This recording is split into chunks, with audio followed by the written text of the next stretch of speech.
Getting elected by voters is hard. Getting appointed by party insiders is easier.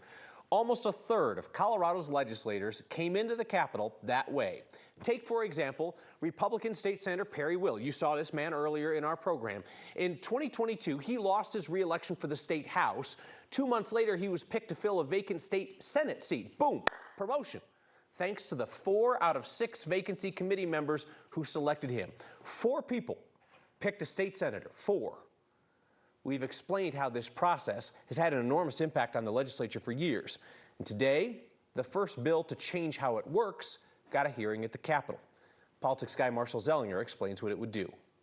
The side door at the Capitol has been the entrance for 29 out of 100 current state lawmakers. When someone steps down, small vacancy committees appoint the replacement. I beat someone who was appointed. Democratic State Representative Bob Marshall is an exception. Almost every time, the person appointed to a vacant seat wins when the voters have their say at the next election for that seat. Marshall does not think the hand-picked head start is fair. He's proposing a ballot issue for voters to consider that says if someone is appointed to a vacant seat, they cannot run in the next election. Some of our most outstanding legislators are appointees, but we're at 28 of 100 now. And if we're in a democratic system, that just looks really bad. When there are so many, you can understand why it's hard to keep track. It's 29, not 28. And Democratic State Representative Lorena Garcia is one of them. Our vacancy process is not transparent. She dislikes the party insider process that put her in office at the start of last year with 24 votes. If we really want to address vacancies, we need to address how within a vacancy process we can engage the broader community.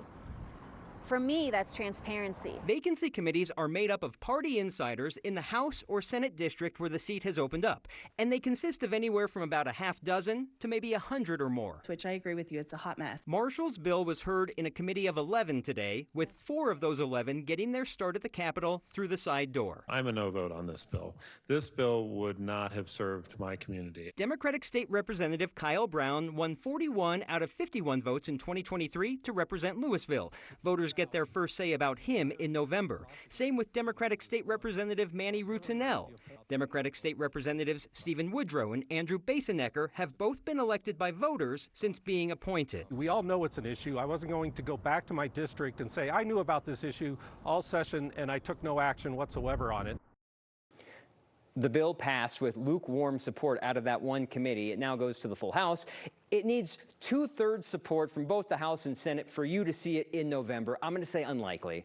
There's also a proposal that could be put by voter or on the ballot by voters, also by former DaVita CEO Kent Thiry. That proposal would require a special election for vacancies, which would cost counties money and perhaps leave districts without representation for a time, which is one of the arguments why these vacancy committees are necessary, so that you don't have no representation. I suppose there's also the question of, like, why do we have so many vacancies, especially lately, right? I mean, there have been a ton of people who have bailed on serving. Democratic State Representative Jenny Wilford brought that up in the committee hearing, asking about why doesn't this address the root cause of low salary for lawmakers and hostile workplace environment, which the last couple of people who have resigned cited.